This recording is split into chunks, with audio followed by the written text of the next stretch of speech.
Para completar el diseño de nuestra construcción con mampostería sismo resistente, vamos a hablar ahora del predimensionado de plantilla. Es un sistema de fundación superficial que se utiliza bastante en obras de escala pequeña o de mediana escala. Para determinar el ancho de la plantilla necesitamos contar con un estudio de suelo donde vamos a encontrar los valores recomendados y vamos a poder determinar las tensiones del terreno superficial. Este informe, que normalmente detalla la composición del sustrato del terreno hasta una profundidad donde se encuentra con un manto apto en función del tipo de construcción que vamos a apoyar, nos informa las capacidades a través de un estado tensional del terreno. Tomando esos datos, que en nuestro caso serían los datos de la capacidad superficial y del mejoramiento que tenemos que hacer de ese terreno, vamos a determinar esa tensión del terreno superficial a donde vamos a apoyar nuestra construcción. Esa valoración tensional está hecha justamente en unidades de fuerza sobre área, kilo sobre centímetro cuadrado, tonelada sobre metro cuadrado. Teniendo los datos de la capacidad portante del terreno, vamos a proceder al predimensionado de la plantilla. Es importante aclarar que vamos a trabajar con cargas de servicio para el diseño de fundaciones. Tenemos que determinar cuál es la carga que está actuando sobre nuestro muro o sobre nuestro plano resistente vertical. Esta va a estar determinada por la carga de la losa, más la carga de la viga, más el peso propio del muro, y vamos a tener en cuenta el peso propio de la plantilla tomando unas dimensiones previas. Esa situación es la que se ve reflejada acá en el gráfico, donde vamos a tener de existir una carga puntual que le transfiere una viga apoyando sobre nuestro muro, la carga uniformemente distribuida que puede recibir según el armado de las losas, el peso propio de la mampostería con las terminaciones que le correspondan y el peso propio de la plantilla que surgirá de un predimensionado. Esta carga la vamos a distribuir por metro lineal sobre el muro.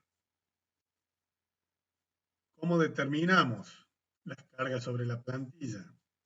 De la losa vamos a tomar ese Q que le transmite la losa, que va a ser igual al Q de servicio, que va a estar en toneladas por metro cuadrado, por el área de influencia, que va a estar en metro cuadrado, dividido la luz del muro para poder utilizarla de manera repartida esta carga sobre el muro. La viga, que va a ser una carga puntual, pero que la vamos a repartir en toda la longitud del muro, ya que el esfuerzo dentro del muro se va repartiendo a medida que la carga va siendo transmitida entre las diferentes hileras que componen el muro de mampostería. ¿Cómo lo vamos a determinar? Ese Q de la viga va a ser igual al Q de servicio en las unidades que les corresponden por el área de influencia sobre la viga, dividida la luz del muro y me va a estar dando una carga por metro lineal. El peso propio del muro, donde vamos a tener en cuenta el volumen del mismo, el ancho por la altura por un metro, que es la faja de muro que estamos estudiando, por el peso específico del mismo.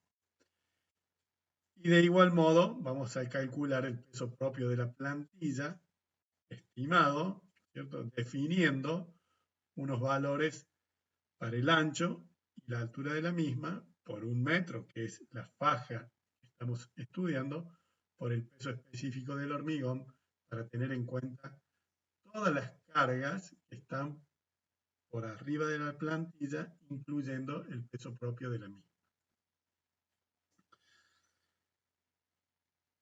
Teniendo en cuenta la capacidad de punta o la tensión del suelo en el terreno superficial, vamos a determinar en esa faja de 1 metro de ancho cuál es la carga que tengo distribuida sobre el muro. Con estos datos, teniendo la tensión de terreno y la carga sobre el muro, voy a determinar cuál es la superficie necesaria. Esa tensión de terreno tiene que ser igualada a la carga sobre el muro dividido el ancho, siempre considerando que estamos analizando 1 metro de longitud del muro. Planteada la ecuación, podemos despejar el ancho del muro, que va a ser igual a la carga por metro lineal dividido esa tensión superficial del terreno. De esa manera podemos determinar cuál es el ancho de la planta. Una vez calculado el ancho de la plantilla, vamos a verificar el esfuerzo de corte que se produce en la misma. Este esfuerzo de corte va a ser generado por toda el área que está fuera de la proyección del ancho del muro a unos 45 grados a cada lado, que sería la forma de rotura del hormigón. El área, este área en celeste, es la que me va a generar ese esfuerzo de corte que deberá ser verificado con la sección de nuestra plantilla en función del tipo de hormigón que estemos utilizando. ¿Cómo vamos a calcular y con qué lo vamos a comparar a ese esfuerzo de corte? El esfuerzo de corte solicitante va a estar determinado por la tensión del suelo y el área esa que está por fuera de la proyección del muro en función de la altura de la plantilla. Esa área queda determinada por el ancho D y el largo de 1 metro, que es la dimensión del muro que venimos analizando, y ese ancho D va a ser igual a el ancho total de la planilla menos el espesor del muro menos 2 veces la altura, que sería esa proyección a 45 grados de la altura dividido 2, ya que tengo el área sobrante de la plantilla hacia cada lado. Con esa superficie multiplicada por la tensión del terreno, yo voy a calcular cuál es el esfuerzo de corte solicitante.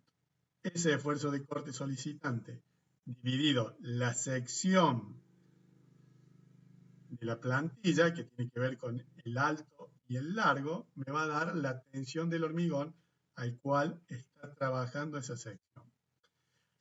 Para que verifiquen los hormigones que normalmente usamos en este tipo de plantilla, decimos que la tensión del hormigón admisible a corte tiene que ser menor o igual a 5 kilos por centímetro cuadrado.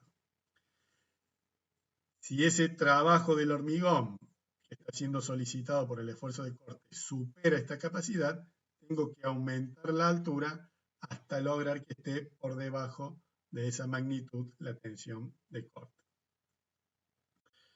Para completar el diseño de la plantilla, vamos a calcular la armadura necesaria que debemos disponer en la parte inferior de la plantilla para garantizar el funcionamiento del mismo. La lógica de cálculo que vamos a utilizar es suponer que tenemos dos voladizos invertidos, donde la carga es la tensión del terreno y la luz del voladizo es el ancho que excede hacia cada uno de los lados, esta dimensión E. El área, esa que es E por 1 metro, multiplicada por la tensión del terreno, me va a dar la carga que está actuando. Ese ancho E es igual al ancho total menos el espesor del muro dividido 2. Con esta superficie vamos a calcular el momento solicitante, que va a ser igual a la tensión de suelo por la superficie, que es este ancho E por 1 metro, donde hemos puntualizado la carga por su brazo de palanca, que es igual a E sobre 2. Ese momento solicitante sería como el de un voladizo, la carga Q por L al cuadrado dividido 2. Entonces, de esa manera, hemos determinado el momento solicitante. Con ese momento solicitante vamos a calcular la armadura por metro lineal que le corresponde a la plantilla. Es igual al momento solicitante sobre la tensión admisible del acero por la altura de la plantilla por K sub Z, que sería el brazo de palanca entre el extremo comprimido y el posicionamiento de la armadura traccionada. Y la armadura de repartición, que va a ser igual al 25% de la armadura principal, con un mínimo de 6 cada 25. Haciendo la salvedad de que vamos a utilizar tensiones admisibles del acero, de 2.400 kilos por centímetro cuadrado, ya que estamos trabajando con cargas de servicio para el cálculo de nuestras fundaciones. De esta manera vamos a dejar determinada la armadura principal de la plantilla y la armadura de repartición que le corresponde a esta plantilla, completando la información necesaria para el desarrollo del trabajo práctico que venimos realizando.